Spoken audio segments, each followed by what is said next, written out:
প্রিয় শিক্ষার্থীরা, আশা করি তোমরা সবাই ভালো আছো। আজকে তৃতীয় শ্রেণী হিন্দু ধর্ম ক্লাসে তোমাদের সুস্বাগত। আমি তোমাদের শিক্ষিকা গীতা প্রবাসন। আজকে আমরা অধ্যায় 3 মহাপুরুষ ও মহিষী নারী এবং ধর্মগ্রন্থ নিয়ে পড়ব। তবে এখানে আমাদের তিনটা জিনিস, মহাপুরুষ, মহিষী নারী, ধর্মগ্রন্থ। তো আমরা একটা একটা করে পাঠ করব।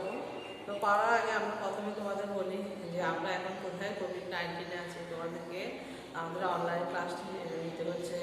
আমাদের এখন ভ্যাকসিন চলে আসছে, তোমরা নিশ্চয়ই জানতে পেরেছো যে ভ্যাকসিন আমরা সবাই প্রায় নেওয়া শেষ হয়ে আসতেছে। যখন আমাদের স্কুল খুলে দিবে আমরা তোমাদের সাথে আবার কি সশরীরে একসাথে ক্লাসের মধ্যে ক্লাস নিতে পারবো। তো এই সময়টুকু আমাদেরকে আনাতে হবে। এই সময়টুকুতে আমাদের যাতে কি সুন্দরভাবে সময়টা কাটে সেভাবে আমাদের চেষ্টা করতে হবে। তোমরা পাঠ্যপুস্তক পড়বে, পাঠ্যবই পড়তে পড়তে তোমাদের ভালো না লাগলে পাঠ্যবইয়ের বাইরে বিভিন্ন গল্পের বই, কবিতা আবৃত্তি, ছড়া এগুলি পড়বে, কেমন? তাছাড়া তোমাদের ধরো বাসার আশেপাশে যদি কোনো গাছ লাগানোর ব্যবস্থা থাকে সেগুলি গাছগাছালি লাগালে দেখবে যে তোমাদের অনেক ভালো লাগবে। তাহলে আসো আমরা এখন আসি অধ্যায় 3। অধ্যায় কত? অধ্যায় 3। কেমন? অধ্যায় কত? 3। মহাপুরুষ ও মহিষী নারী। মহাপুরুষ ও মহিষী নারী। মহাপুরুষ ও মহিষী এবং ধর্মগ্রন্থ। এবং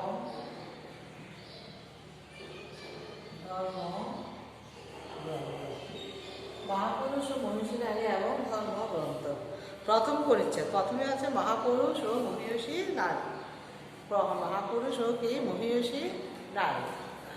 দেখো, জগতের অধিকাংশ মানুষ নিজেকে নিয়ে ব্যস্ত থাকে, নিজের সুখ শান্তির জন্য কাজ করে, অপরের কথা ভাবে না। কিন্তু কিছু মানুষ আছেন যারা সকলের সুখ শান্তির জন্য কাজ করেন, জগতের মঙ্গলের জন্য কাজ করেন। এদের বলা হয় কি মহাপুরুষ ও মহিষী নারী। যেমন ধরো শ্রী চৈতন্য, রঘুনাথ ব্রহ্মচারী, শ্রীরামকৃষ্ণ, স্বামী বিবেকানন্দ, মা সারদা দেবী, মা আনন্দময়ী, রানী রাসমণি প্রমুখ। এ সকল মহাপুরুষ ও মহিষী নারীর জীবনী অনুসরণ করলে আমরা চরিত্রবান ও উদার হতে পারব। মানুষ এবং জগতের মঙ্গল করতে মানুষ ও জগতের মঙ্গল করতে পারবে। এখানে মহাপুরুষ স্বামী বিবেকানন্দ, মহিষী নারী মা আনন্দময়ী সম্পর্কে আলোচনা করছি। তাহলে এখানের মধ্যে আমরা একটা প্রশ্ন পাই যে মহাপুরুষ ও মহিষী নারী কারা? প্রশ্ন কি পাই আমরা? দেখো, মহাপুরুষ ও মহিষী নারী কাদের বলা হয়? কাদের বলা হয়? এরকম একটা প্রশ্ন পায়। আর একটা প্রশ্ন পায় কয়েকজন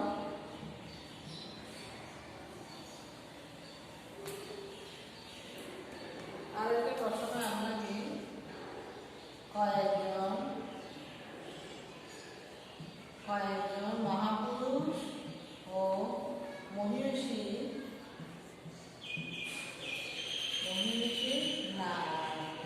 নারীর উদাহরণ। দেখো, এর মধ্যে আমরা দুইটা প্রশ্ন পেয়ে যাচ্ছি। একটা হচ্ছে কি মহাপুরুষ ও মহিষী নারী কাকে বলে? কাকে বলে দেখো কি বলবে তাইলে, জগতে অধিকাংশ মানুষ নিজেকে নিয়ে কি ব্যস্ত থাকে, নিজের সুখ শান্তির জন্য কাজ করে, অপরের কথা ভাবে না। কিন্তু কিছু মানুষ আছে কি যারা সকলের সুখ শান্তির জন্য কাজ করেন, জগতের মঙ্গলের জন্য কাজ করেন। নিজের বলা হয় কি মহাপুরুষ ও কি মহিষী নারী। তাহলে কি বলা হয়? মহাপুরুষ ও কিছু মহাপুরুষ ও মহিষী নারী কাদের বলা হয় কি বলবে? তাহলে তুমি নিজে কি বুঝতেছো? কিছু মানুষ আছে সবসময় নিজেকে নিয়ে ব্যস্ততা, স্বার্থপর, পরের মঙ্গল, পরের উপকার করার কোনো চিন্তা করে না। আর কিছু মানুষ আছে কি সবসময় সমাজের চিন্তা করবে, পরে কীভাবে উপকার করবে, পরে কীভাবে মঙ্গল করবে, এগুলো নিয়ে সবসময় চিন্তা ভাবনা করে। এই যে এগুলো নিয়ে যারা চিন্তা ভাবনা করে তাদেরকে বলা হয় কি মহাপুরুষ ও মহিষী নারী। এখন বলেছে কয়েকজন মহাপুরুষ ও মহিষী নারী উদাহরণ। তাহলে কয়েকজন মহাপুরুষ ও মহিষী নারী উদাহরণ বলে কি বলবো আমরা? মহাপুরুষ কে কে? যেমন শ্রী চৈতন্য, লোকনাথ ব্রহ্মচারী, শ্রী রামকৃষ্ণ, স্বামী বিবেকানন্দ। কেমন? এগুলো হচ্ছে কি মহাপুরুষ। আর যদি মহিষী নারীর নাম বলতে বলো তাহলে কি মা সারদা দেবী, মা আনন্দময়ী, রানী রাসমণি, এগুলো হচ্ছে কি মহিষী নারী। তাহলে দেখো এই সকল মহাপুরুষ মহিষী নারীর জীবনী অনুসরণ করলে আমরা চরিত্রবান উদাহরণ হতে পারবো, মানুষ ও জগতের মঙ্গল করতে পারবো। এখানে মহাপুরুষ স্বামী বিবেকানন্দ, মহিষী নারী, মা আনন্দময়ী জীবনী নিয়ে আমরা আলোচনা করছি। প্রথমে আছে দেখো মহাপুরুষ। মহাপুরুষের মধ্যে প্রথমে এখানে দিয়েছে কার নাম? স্বামী বিবেকানন্দ। কেমন? স্বামী বিবেকানন্দ তোমরা তো নিশ্চয়ই শুনেছ। স্বামী বিবেকানন্দ কি ছিলেন? অর্থাৎ রামকৃষ্ণের একজন একনিষ্ঠ সাধক, একনিষ্ঠ ভক্ত। রামকৃষ্ণের খুবই কাছের মানুষ ছিলেন যে স্বামী বিবেকানন্দ। স্বামী বিবেকানন্দ ছিলেন যে একজন মহাপুরুষ, ছিলেন একজন বীর সন্ন্যাসী। তিনি 1663 খ্রিস্টাব্দে 12 জানুয়ারি কলকাতায় জন্মগ্রহণ করেন। তার পিতা ছিলেন বিশ্বনাথ দত্ত, মাতা ছিল কি ভুবনেশ্বরী দেবী। তাহলে আমরা এখানে কি পাচ্ছি যে স্বামী বিবেকানন্দ কত সালে জন্মগ্রহণ করেন? উনি জন্মগ্রহণ করেন 1863 সালে কত 12 জানুয়ারি। তার পিতার নাম কি? বিশ্বনাথ দত্ত, মাতার নাম কি? ভুবনেশ্বরী দেবী। বিবেকানন্দের আসল নাম ছিল কি? নরেন্দ্রনাথ দত্ত। ওনার কিন্তু বিবেকানন্দের একটা আসল নাম ছিল, ওইটার নাম হচ্ছে কি নরেন্দ্রনাথ দত্ত। তবে ছেলেবেলায় তার একটি নাম ছিল, ছেলে ছিল কি বীরেশ্বর, কিন্তু সবাই তাকে বিলে বলে ডাকত। বিলে সাধু সন্ন্যাসীদের খুব শ্রদ্ধা করতো, দরিদ্রদের খুব ভালোবাসত, তাদের দেখলেই সে দৌড়ে যেত। ঘরে খাবার জিনিস, জামা কাপড় যা পেত তাই তাদের কি এনে দিয়ে দিত। কোনো দরিদ্র মানুষ দেখলে, কোনো গরিব মানুষ দেখলে বাসায় যা আসে সব কিছু নিয়ে এসে ওদের দিয়ে দিত। বিলে যেমন ছিল সত্যবাদী, তেমনি ছিল কি নির্ভীক। সত্য কথা বলতে ভয় পেত না। একদিন শিক্ষক ক্লাসে পড়াচ্ছেন, বিলে কয়েকজন সহপাঠীর সঙ্গে কথা বলছিল। শিক্ষক রেগে গেলেন, তিনি তাদের পড়া জিজ্ঞেস করলেন, কিন্তু বিলে ছাড়া কেউ পারল না। কারণ বিলে কথাও বলছে না, আবার কি পড়া শুনছিলেন, কথা বলছে, কিন্তু কানটা হচ্ছে টিচার শিক্ষক কি করছেন তার দিকে। শিক্ষক তখন তাদের দাঁড়াতে বললেন, সবাই দাঁড়ালো, বিলেও দাঁড়ালো। শিক্ষক তখন বললেন, তোমাকে দাঁড়াতে হবে না। তখন বিলে বলল, কেন? আমি তো কথা বলেছি, অপরাধ তো আমার হয়েছে। বিলের এই সত্যবাদিতা সাহসিকতায় শিক্ষক তো অবাক। নরেন্দ্র স্কুল ও কলেজে তাহলে কি বুঝতে পারলাম আপনি এখানের মধ্যে? স্বামী বিবেকানন্দ হচ্ছেন কি একজন মহাপুরুষ। তিনি এখান থেকে আমার কিছু সূত্র প্রশ্ন করেননি। হ্যাঁ, মহাপুরুষ ও মহিষী নারী কাদের বলা হয় এটা লিখেছে নিশ্চয়। কয়েকজন মহাপুরুষের নাম ও মহিষী নারীর উদাহরণ এটাও লিখেছ। তাহলে এখানের মধ্যে আমরা এখানের মধ্যে কি পাই? এই যে স্বামী বিবেকানন্দ কি ছিলেন? স্বামী বিবেকানন্দ ছিলেন একজন মহাপুরুষ। তিনি কত সালে জন্মগ্রহণ করেন?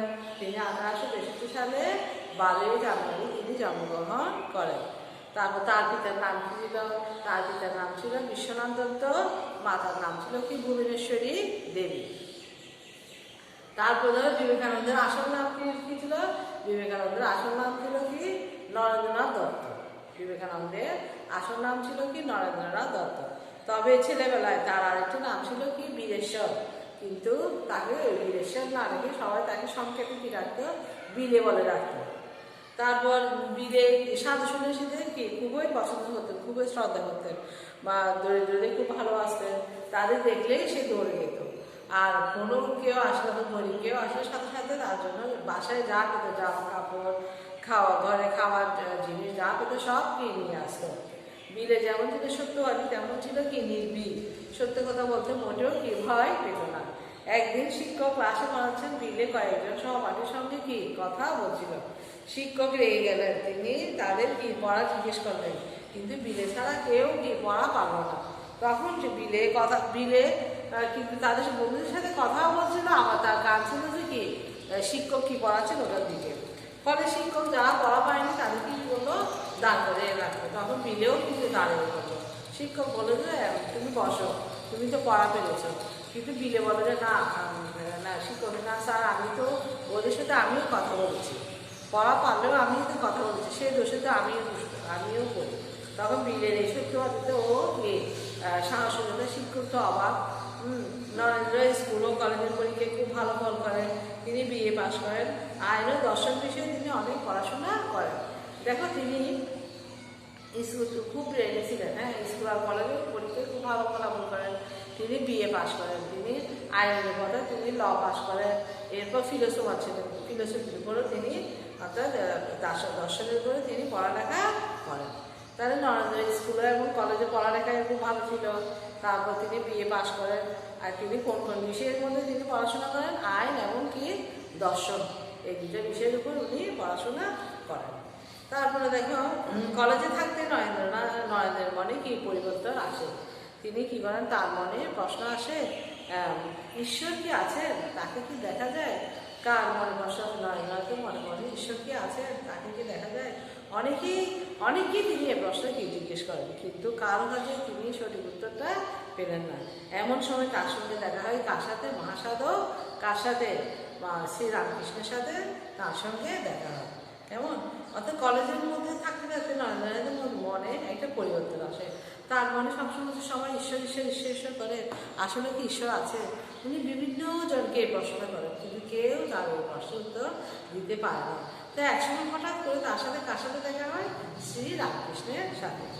আচ্ছা, তখন শ্রীরামকৃষ্ণকে তিনি এই প্রশ্নটা করেন। শ্রীরামকৃষ্ণ তখন কী উত্তর দেয় সেটা আমরা জানবো আগামী ক্লাসে। তাহলে ঠিক আছে, আজকে এতটুকু, যতটুকু পড়লাম তোমরা ততটুকু ভালো করে রিডিং করবে। হ্যাঁ, একটু রিডিং করবো ভালো করে, ভিতরে ছোটো ছোটো প্রশ্নগুলো দেখবে। যে দুটো প্রশ্ন আমি দিলাম এই দুটো প্রশ্ন তোমরা রেডি করে ফেলবে, কেমন? তাহলে ঠিক আছে, আজকে এতটুকু। ধন্যবাদ সবাইকে, ভালো থাকবে।